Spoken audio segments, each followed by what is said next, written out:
All right, guys, we're going to get started. It's obviously in this new climate, words truly do matter. Ben made basically beeline for me. It was like, hey, Frank, I have this awesome buyer's consultation, the scripting, the questions, it's getting great feedback. And if you guys don't know, Ben Hooson Jones is a mega agent. He's also a superstar of a human being on Mike McCann's team. He is, I don't know, Ben, what was your volume last year? Were you like 12, 15 million? Were you close to 15? I was close to 20. I was 19 something. 19, yeah. But what Ben is truly is he provides a luxury experience in every transaction. And there's probably no better person to go through and sit down with you today about having an ironclad buyer's consultation. Without further ado, take it away, Ben. Thank you, Frank. I really appreciate it. And thanks everyone for being here today. I did the classic. By the way, I may make some inappropriate jokes here, so I will apologize in advance. But I'm doing the classic, British thing of no taxation without representation. I took full control. I muted everyone because I have an attention span. I have attention span of a squirrel, so I can't get distracted. Otherwise, I will be here all day, and this will not be beneficial. I just want to start off by saying this, whatever type of disclosure this is, these are my thoughts on it and just things that I've been hearing around. And this is how I am going to deal with this whole shift, which, by the way, I think is perfect for the industry. I'm actually looking forward to this change because I think it is going to elevate the real estate agents in, industry, and it's going to add to the consumer experience. So I'm all for this change. I think it should have happened a long time ago. And I think it's going to be good for us. I have put this presentation together purely because I am one of those that it's been changed, I can't sit there and think. I get in my own head, and there's a quote that says, if you're in your own head, you're in enemy territory. So my best thing to do is to put everything that I know on paper and say, okay, how can I handle this? So I've been doing this setup for about a month now because I didn't want to do it when everyone else was doing it, when the change was actually in effect. And the reason why I did that was because it's trial and error, right? My first experience of doing this, what I'm about to walk you through, was absolutely terrible. It was awful. And I'll tell you a little bit later on why it was, but it was good because I was able to make the mistake now and learn from it and do that again and again and again. So this is how I handle it. Take what you want from this and add it and make it your own. Okay. That's my biggest advice for you, because what works for me might not work for you. So let me just click this. I stole this quote from a recovery person. I'm not in recovery, but I read the quote and it said, being in real estate can sometimes feel like having 7 trash cans full of shit, but only 4 lids, which can be very true. It can be overwhelming. You can feel like you don't have everything put together and you're putting fire out after fire out after fire out. And this is a big change. There's no doubt about it. I spoke to Mike and, he said this is probably the biggest change in recent years in the industry. So it can definitely feel like you are,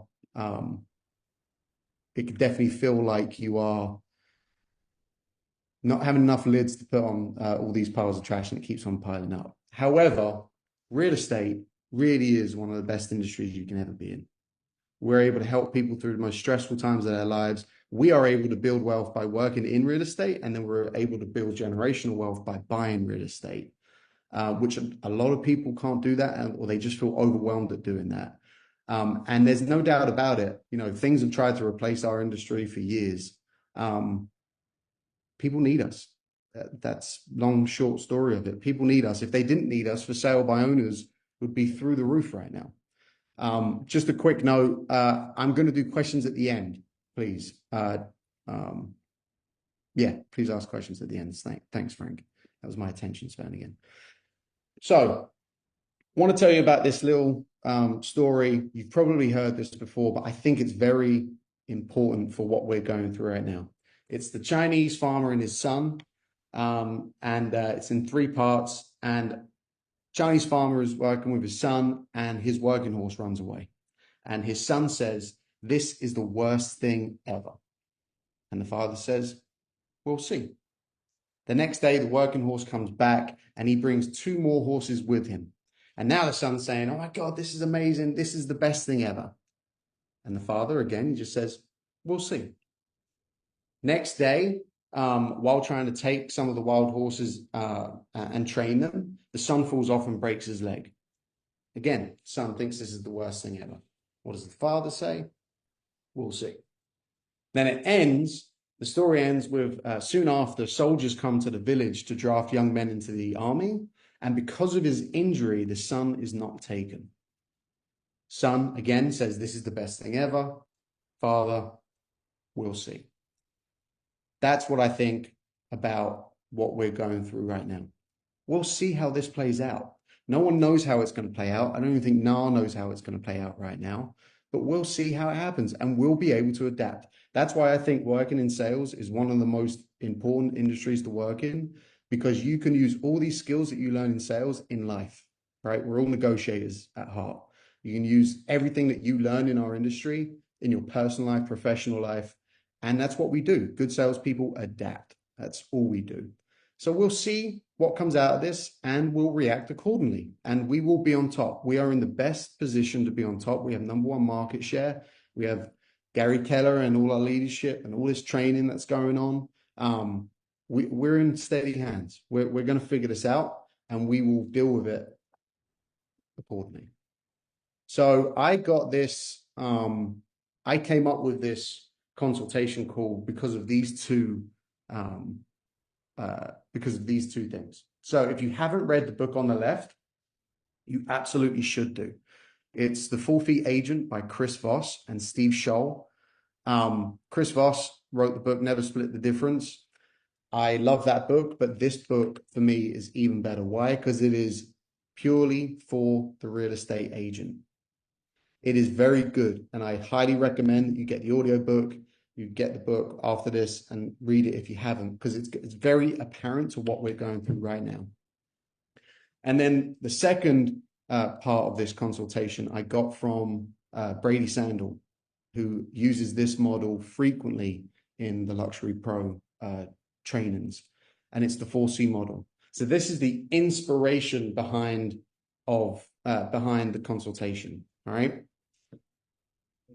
In the book, it makes it very clear, and it says, our goal is to be a real estate advisor. As soon as a client feels like they're being forced to make a decision, that's when you can lose trust. Our goal is to paint a full picture of what's going on and say, "Hey, listen, you have 5 options.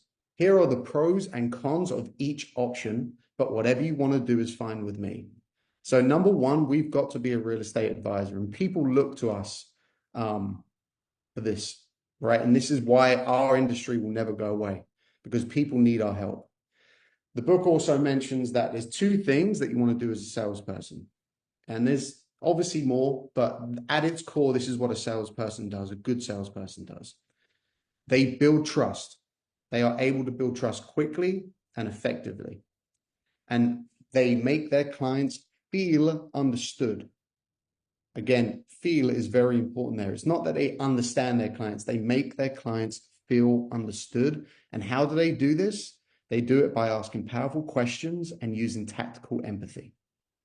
So this right here is, equation for real estate 101. This is it. We are advisors.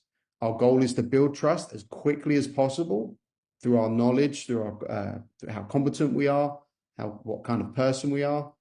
Help them, make them feel understood, like we hear them, and we can tailor our approach to their needs. And we do this by asking powerful questions and using tactical empathy. So I'm going to talk about this. You've all seen this. If you haven't, it's okay. I'm going to go through it real quick. But Chris Voss is a big advocate for knowing who you are and negotiating with. And the best salesperson is authentic throughout, because authenticity is key, but they are able to adapt their strategy to whoever they are in front of. And these are the four personality types. So let me back up before I do this real quick. Let me talk to you about what we're about to go through. So when this you can use what I'm about to show you for any inbound lead coming in, any inbound buyer lead, whether that's Zillow, Realtor.com, people calling you or Google My Business. This you can use for any inbound lead that you don't already have a relationship with, or it's not a referral. I've been using this. I have about an 80% success rate with using this consultation. What I do from the get-go, and this is when I would start making notes.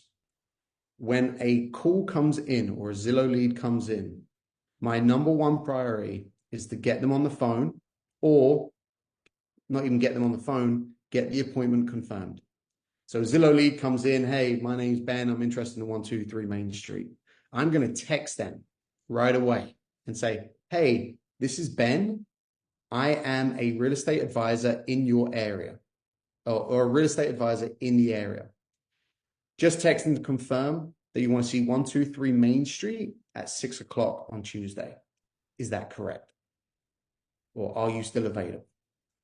They're going to get back with yes.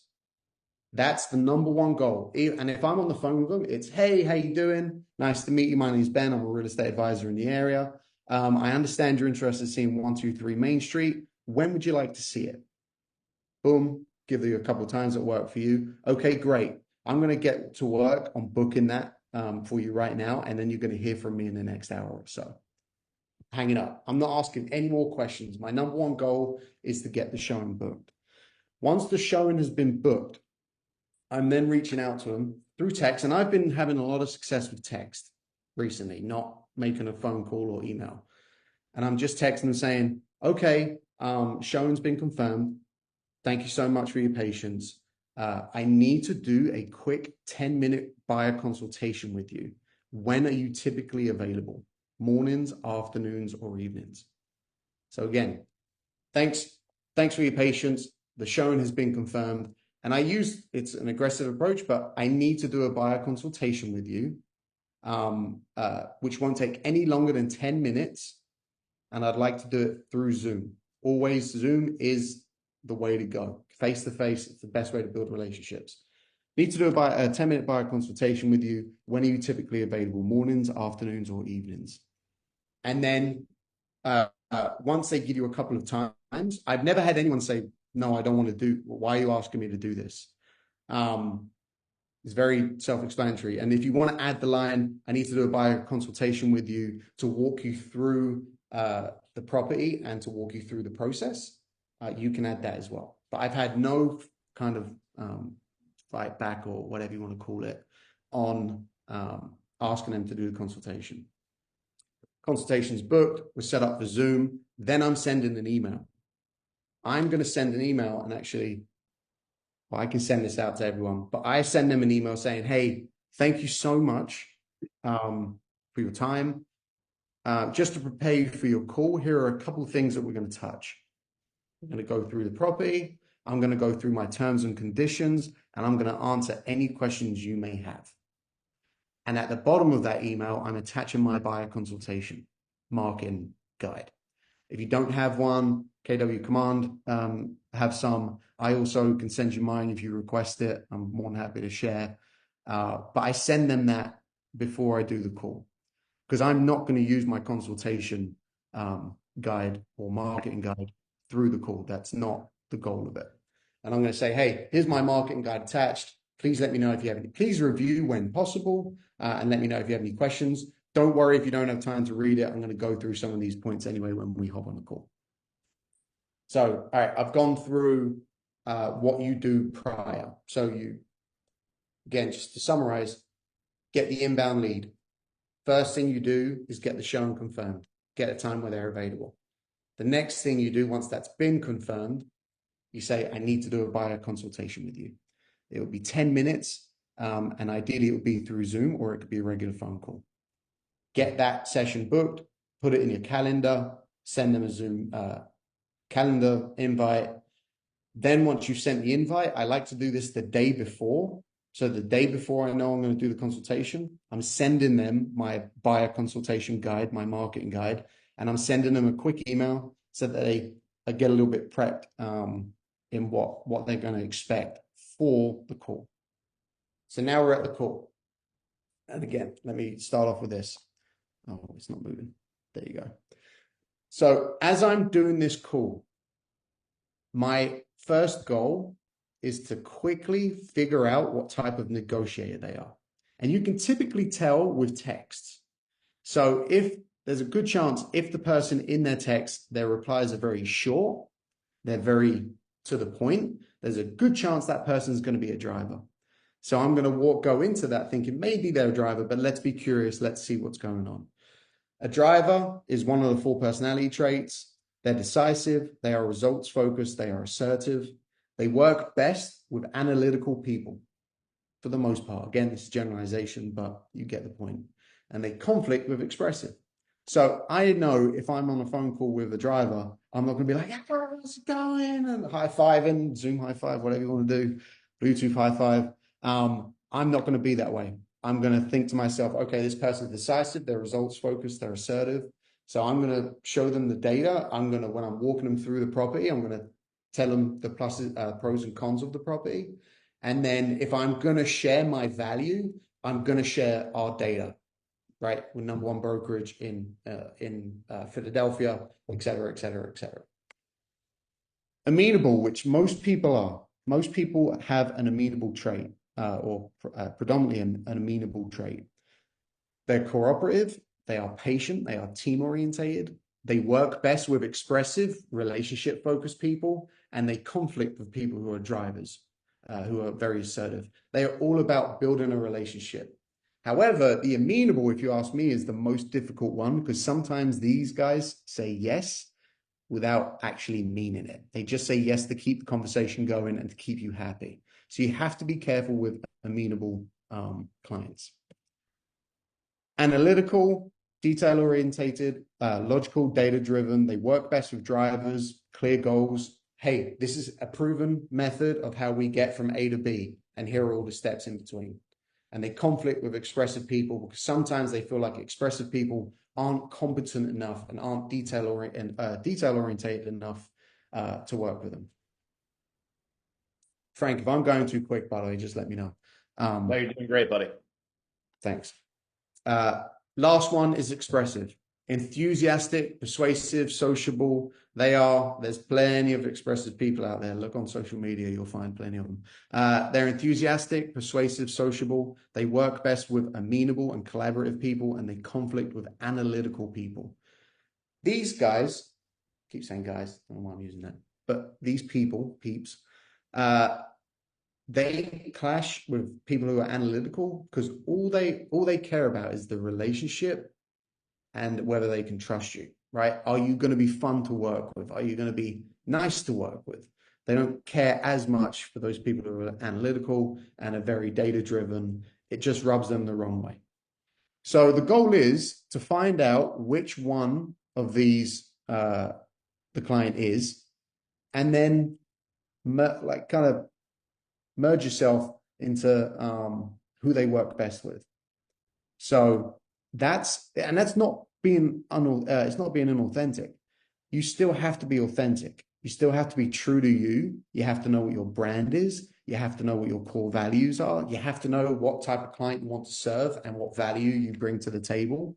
But you can be different when it comes to how you're going to communicate with them. And I'm telling you now, in the luxury realm, you have to know this. You have to know it big time. You have to very quickly be able to determine what type of person you're in front of. And you can also say, this is a good exercise for you. Where am I strongest and where am I weakest, right? And maybe work towards being more flexible and being more well-rounded so you can adapt to whoever you're in front of. So once we've gone through the personality traits, and I've got this on my notes in the back of my mind, I've got the four types of personalities. And as soon as I try to figure out, or as soon as I think I know which one they are, I'm circling that on my notes.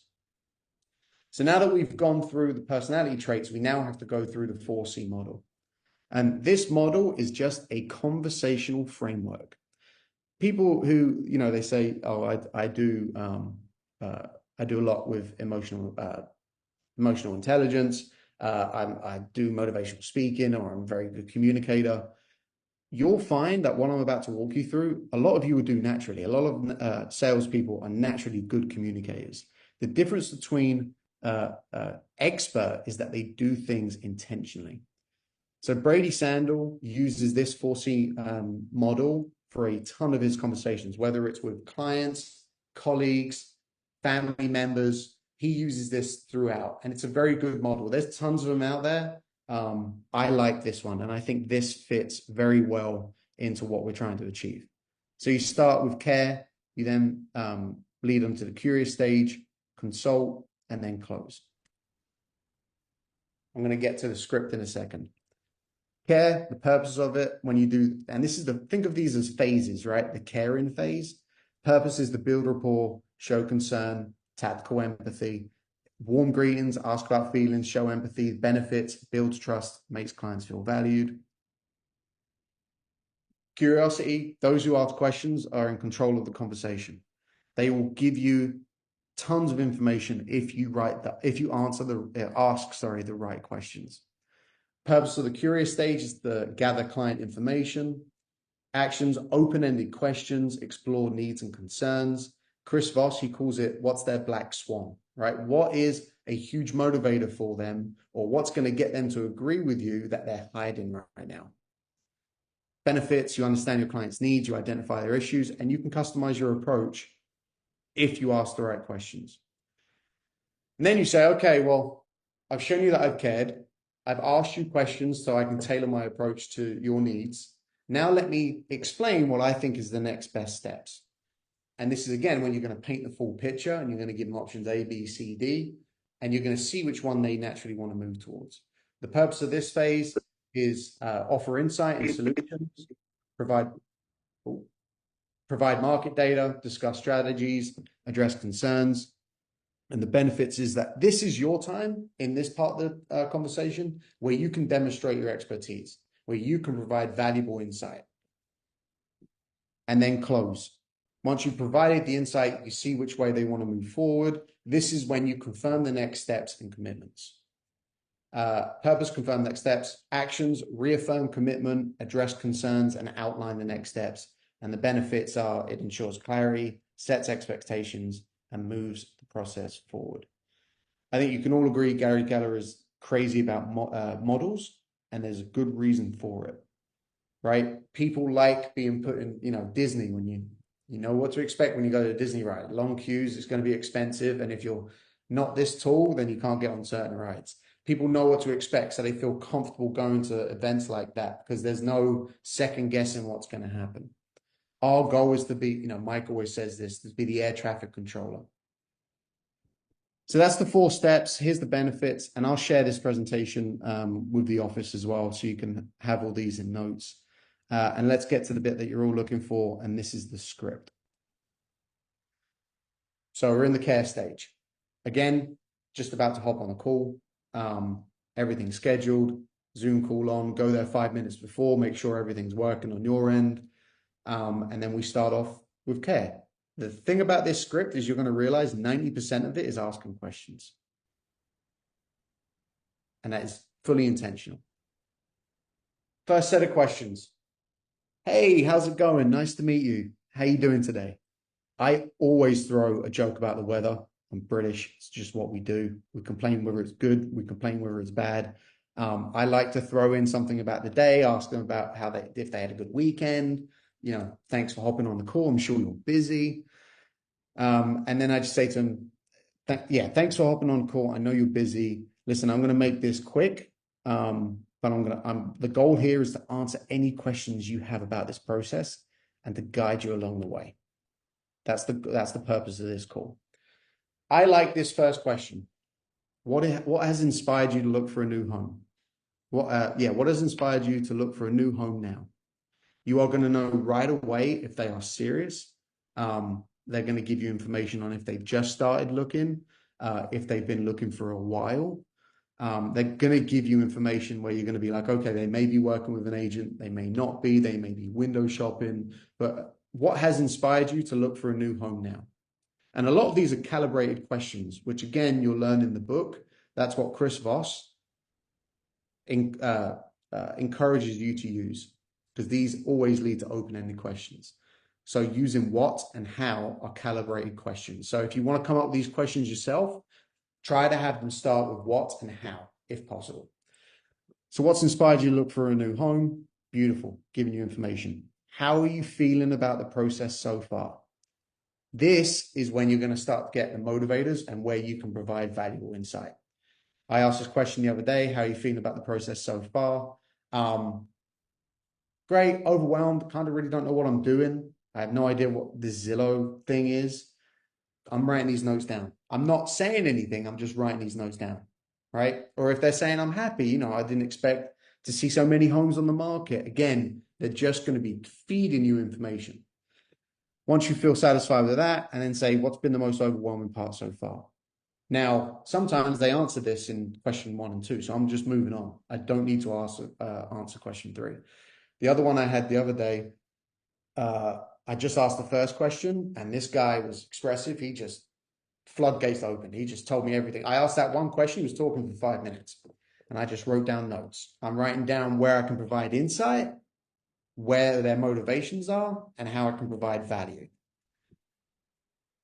So now we're in the curious, right? And you've got to be personal in this stage. There's only 3 questions, but don't get me wrong. You've got to act like you care. Well, you not act like you care. You do care, right?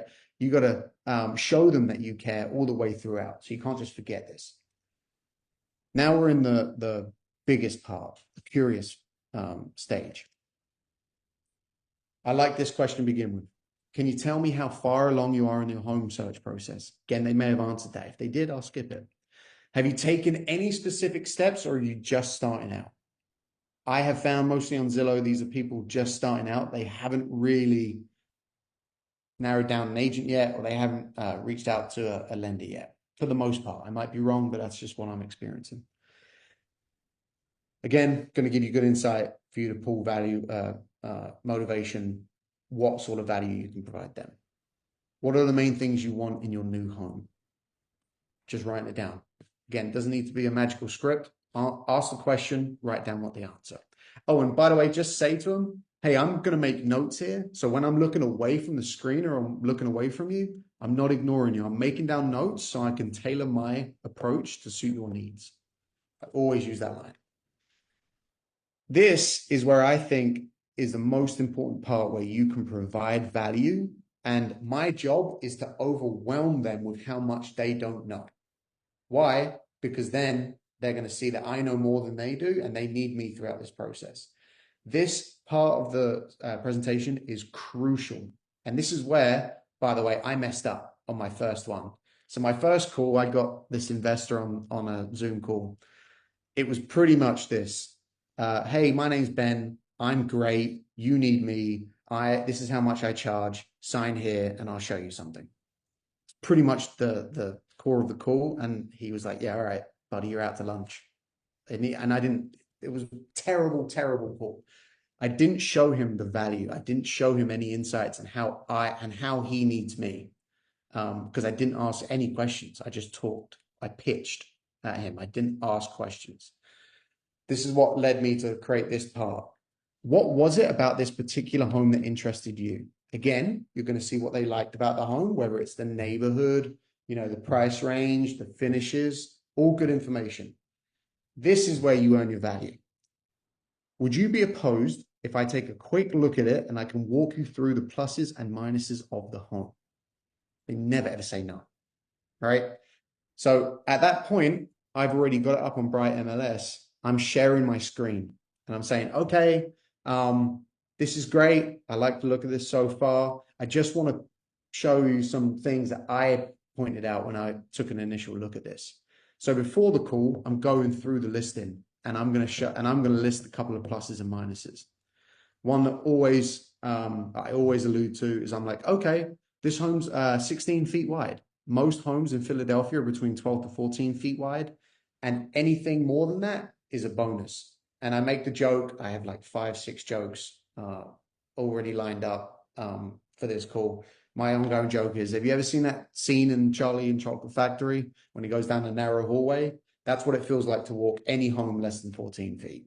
So the fact that you picked out a home that is 15 feet wide is good. And I want you to know that this is, not all of them are this wide.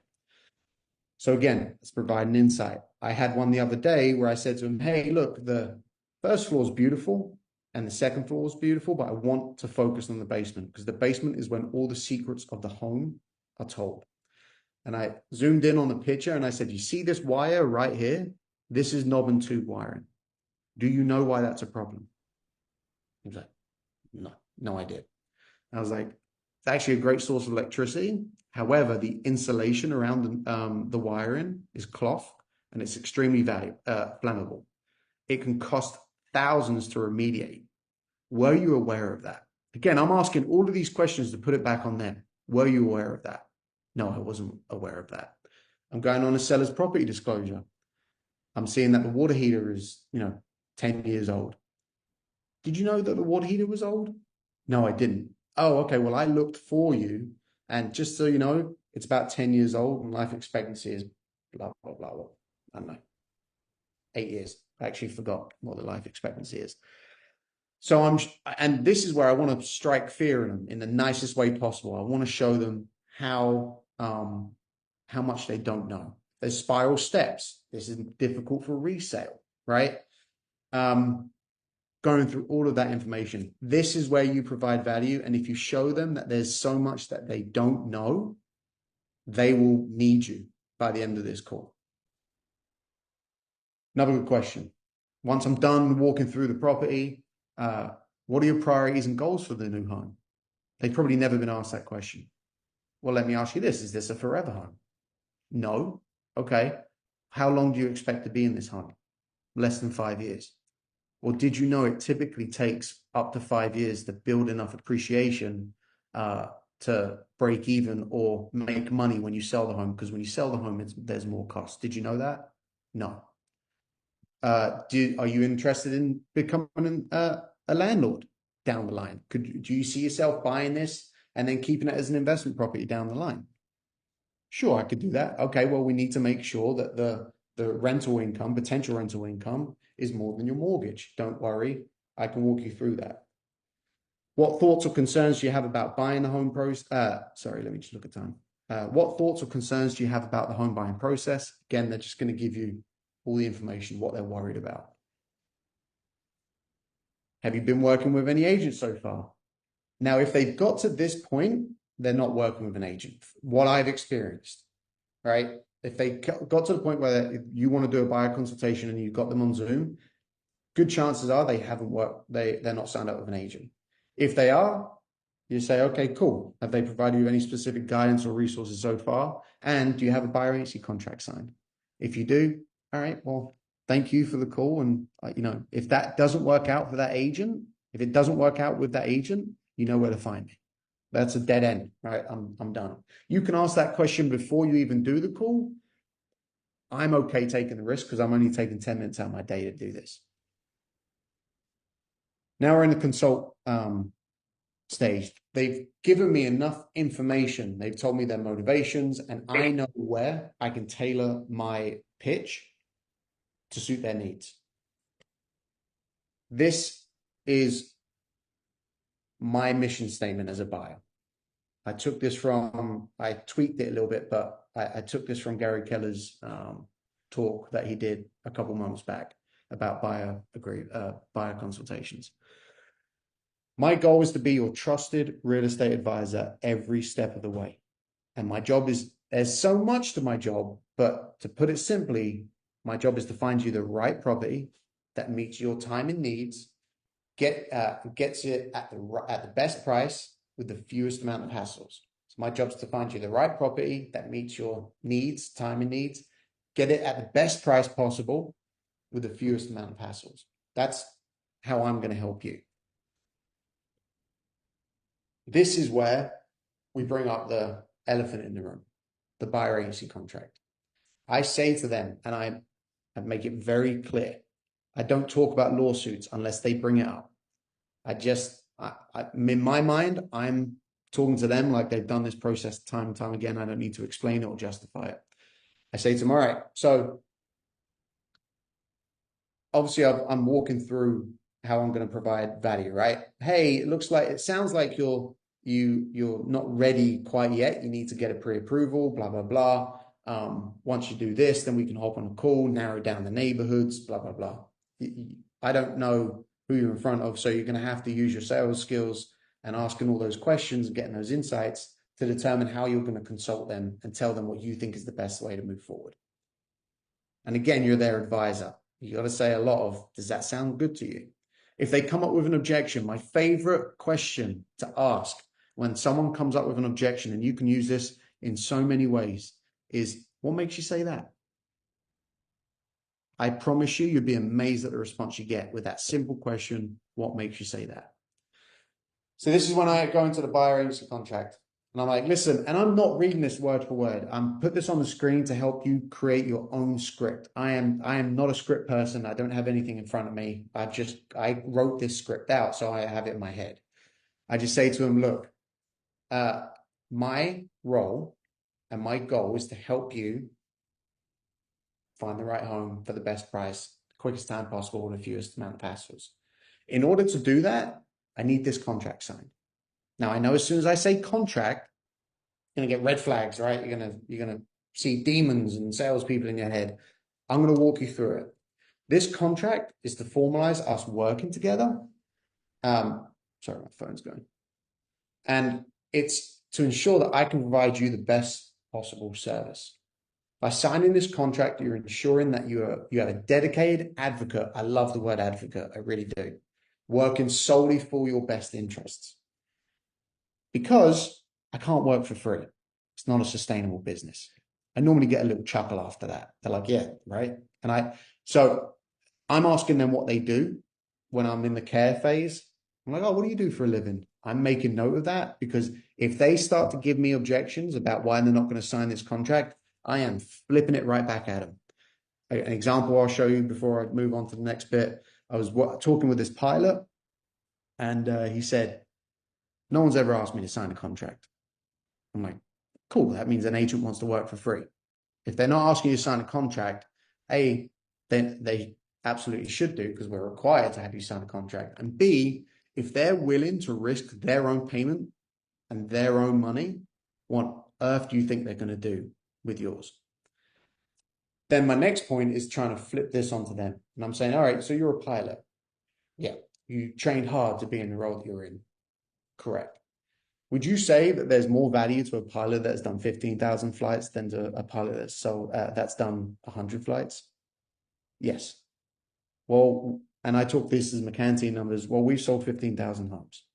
And every single home we've sold, we've learned from that transaction. And we've had 15,000 improvements to get to this point. Do you think that's valuable? All right. Do you think that is valuable if you're a pilot? Would you work with a pilot that does 15,000 flights or a pilot that does 1,000 flights? Do you think that pilot who's done 15,000 flights deserves to get paid more than a pilot that does 1,000 flights? Yes, absolutely. Do you think that this is a big enough investment where you need the best where you need the best advocate on your side? Yeah, it's the biggest investment you'll ever make. So all these questions, you're getting them to just understand that this is a big decision for them and they need you to guide them through this. So I'm saying I need the contract signed, and that is a non-negotiable. I need the contract signed. It's as simple as, but I'm going to walk you through it, and I'm going to allow you to answer any question or ask any questions at the end. By signing this contract, you're ensuring that you have the dedicated advocate. I'm going to move quick on this. You have a dedicated advocate working solely for your best interest. This contract allows me to negotiate on your behalf, access more listings, and provide you with priority service. It also outlines my responsibilities, giving you peace of mind that you receive professional and dedicated support. Something you can do, I haven't done it for every call, but I say to the clients, I don't handle any more than 10 buyers at a time. Right now, I'm at 7. So I only have 3 spots left. Because once I get past that 10 threshold, I don't feel like I am providing the level of service that you require. You can mention that if you feel the need to. So this is the big part. And this is whatever you want to do for your business. This is what I'm saying. And by the way, I know you're saying how, and I have plenty of people saying people aren't going to sign this after, a Zillow lead's not going to sign this. I'm 8 for 10. I'm 8 for 10 on this by using this method. And I say to them, listen, this is real simple. It's going to break it down in the contract, but this is, I want to explain to you. There's 3 ways that I get paid. 1, the seller agent or the seller offers to pay my commission. 2, you make up the difference. If they're at 1%, you're at 3%, you're going to end up paying 2% at closing. Or 3, you pay my commission in full. This is where I do this. It's up to you whether you want to do it on your end. I openly say, if I can't, I've never, ever had any buyer of mine pay my commission. Never. And I hope it never happens again, because I understand how brutal it is for you right now for affordability. So I guarantee you that I will, option 1 is the only option for me, that I will be able to get 3%, or I'll be able to negotiate my commission so the seller pays it. I am willing to walk away and you can terminate the contract if we get to option B and C. Now, I'm not there yet. We'll see. We'll see if that happens. I'm hoping that if it gets to that point and I'm not able to negotiate my commission, I'm hoping at that point they realize how much value I bring, that they're going to say, Ben, we can't do this without you. We need you by our side. And sure, I'm going to negotiate a commission, right? I'll do an addendum change to the buyer contract. We'll figure it out, right? And I'm not saying the legalities and all that. That's how I'm handling this. I'm saying I guarantee you option 1. So that's my first thing that I do in my contract. Here's the second thing. I say my contract is initially for 1 month. After that, it automatically renews on a month-to-month basis. You can cancel anytime within 24 hours of notice. This keeps me on my toes and it ensures I always provide the best service possible, which, by the way, is damn true. If you know they can fire you at any moment, you show up to every single appointment prepared, you got it figured out. I like it. It keeps me on my toes. It also means you're never locked into a contract with someone you don't want to work with. I like the idea of having the initial 1 month contract. And listen, someone might say you can't do an automatically renews. Fine, I'll just do it for 1 month and I'll keep sending them an updated one for a month. I like this terminology because they're used to the language, because they hear it in gyms, right? Gym memberships, month to month. It's scary whenever you hear, you have to commit to at least 6 months or a year. I like the month to month. Keeps me on my toes. And if they don't want to work with me, fine, cool. I'll move on to the next one. That's how I'm approaching it. So 2 big obstacles that I feel has allowed me in order to get a buyer agency contract signed is this. Number 1, saying I'm guaranteeing option number 1. And by the way, I'm getting all of these at 3%. I think the first couple, because I was shy, I did 2.5. And then I was like, no, screw this. I'm going for it. So I'm getting 3% signed. And then this is huge. The month to month. I had one person, he called me maybe 5 times saying, am I reading this right? I can cancel with any time. And I said to him, his name was Malik. I was like, Malik, dude, I could show up to the appointment. You could think I'm the biggest idiot in the world. And you can literally text me as soon as I close the door and say that you don't want to work with me. And then the contract's terminated. That's how confident I am in my ability to be your best advocate and your strongest advocate. So this is huge. And again, this is where you ask questions. How does that sound? What do you think about that? What questions do you have for me? I've had most people say, okay, yeah, if I can terminate within 24 hours, I'm good. And I'm like, great, I'll send it for you to sign. Then I just at the end of it say, hey, listen, given what you've shared about your ideal home and the steps you've already taken, having this agreement in place will allow me to tailor my approach specifically to your needs and ensure we can move quickly in this market. And then the closing stage. And I'm going to do Q&A at the end, by the way. But closing stage. All right, let's confirm next steps and commitments. This is what I do to close. Do you feel comfortable with the terms we discussed? Is there anything else you would like to clarify before we proceed? Something when I do my listing appointments is every single time I change the subject, like marketing, experience, comps, price. Every time I end a section, I say, what are your thoughts? What questions do you have for me? Make sure that they are moving along and understanding what you're saying, because what you don't want to do is lose them. My approach is to use the fewest amount of words possible. I love doing it. I am a driver at heart. I love getting to the point. I don't like bumming around with it. And I'm just like, tell me what I need to know, tell me what I need to do, and let me find a solution. I always ask them, are you clear with everything we're talking about so far? Any questions? What questions do you have for me? Does this sound good to you? Would you be opposed if I move forward, right? With the next part? Talked about marketing. We talked about this. Are you okay if I move on to the next section? Get them to say yes repeatedly in the call. And then I say, if you're ready, I'll go ahead and send the buyer agency contract once we get off the call. I'll send it through Dotloop. And if you have any questions or concerns, please let me know. I need the contract signed before we show the property. But you know what? If you feel like that's too short a time because it's tomorrow morning, we'll push it out. Ask as many questions. Send it to whoever you need to send it to. And this is one thing I always do too. You can chicken scratch the hell out of the document. I don't care. It does not bother me. All I need to know is how long the contract lasts for, how much I get paid, and that's it. Those two things. Everything else you can scratch out, and it doesn't bother me. I build this on trust. I build all my relationships on trust. So whatever you want to do is fine with me. What questions do you have for me? I'm here to ensure you're completely comfortable with everything before we move forward.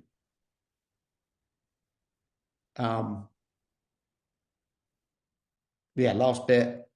I've heard multiple people say it's going to be a shit show, but you can turn that shit into gold. There are ways that we can get out of this. Build your own framework, build your own scripts. I promise you, I actually now love working with buyers. I hated working with buyers before because I felt like I was just being like, the process wasn't clear. It's not like a listing contract. Okay, I got to sign, now let me get to work. Constantly second guessing. I love the way this works out now. And by the way, this is a time where you feel professional, but this is a time where you have to build your brand. You have to have a Google My Business account, because I guarantee you, I had this multiple times, because there's been a gap between when I've when I booked the appointment and when we're actually doing it. I've had people go online on my Instagram account, on my Google Business, and they've seen my reviews. So they do their homework. Once you've set the standard and you set the boundaries and you said, this is how it's going to move forward, they're going to do their digging on you. So don't think they're just going to turn up, blindsided and not know what they're going into. So you've got to have, if you don't have a Google My Business account, you needed that yesterday. You needed reviews yesterday on it. You need to build your brand through Instagram for sure. As Gary Keller would say, go charge the storm. All right, so I'm going to open the floor to ask some questions. I hope that was okay. I hate doing Zoom calls because I can't see people nodding or anything. It's weird. Yeah. But So Ben, first of all, great job, right? I thought ton of value that you gave. Two things, little notes. One is Ian Perler's right. I do like the word agreement better than contract. It's a little softer. It's a little more palatable. But have you thought about, you're a pretty bright, thoughtful guy. Have you put any thought into blaming it on the Department of Justice? Department of Justice says, I cannot show you a property unless we come to an agreement. Did you put any consideration or thought into that? yeah, if they specifically bring up the lawsuit, then yes. If Got it. not, I just act, this is the way it's supposed to be. And this is my explanation of the lawsuit. I just say to them, as normal, the mainstream media butchered the explanation of what happened.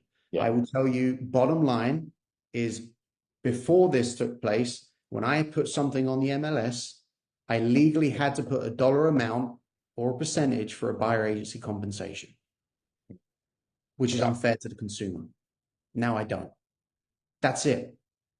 Still have to do buyer agency contracts. Everything else is the same. That is the difference. Of course, there's more to it, but that's what I explained to them. I don't know if that answers your question there, Frank. Oh, Cool. Awesome. All right. Christina Brigley, are you declining to show new buyers properties the same day before the consultation? How would you combat the buyers who want to rush everything and avoid the important steps? so let me tell you my truthful answer. If it's $1 million home, I'm showing up, baby. I'll do whatever you need. I don't care, right? I'll show up. Uh, but I am trying to avoid that at all costs. If Yeah. I get in the text replies, if I get any inclination that they are just wasting my time and they don't care, they just want me to open the door for them, I won't show it. It's not worth my time. All right. Jim Archidiacono said, thank you for your time. Great value. This has been amazing. Brett McLaughlin said, you are awesome. Would love to see your buyer guide and slides from the presentation if possible.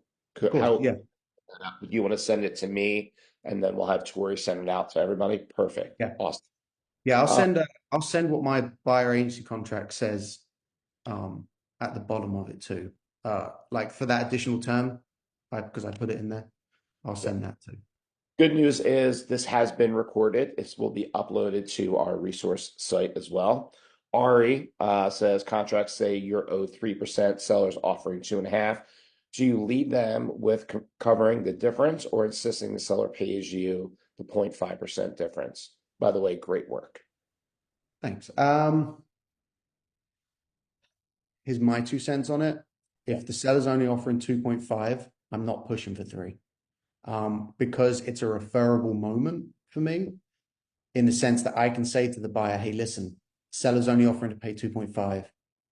Um, I charge 3. I'm going to give that back to you. Got it. So that's what I'm going to do personally. Cool.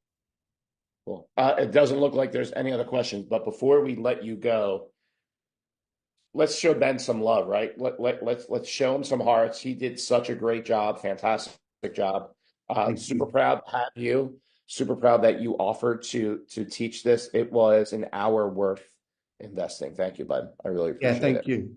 And like I Real said, quick, where how can people follow you on Instagram since you subtly dropped that awesome saying, build your brand on Instagram? How can people follow you?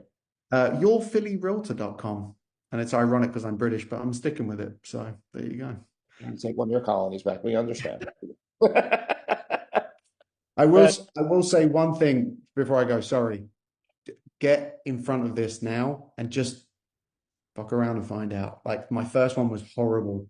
It does happen. You will get it. You'll figure it out. You'll figure out the pluses and the minuses in your approach. You just got to do it.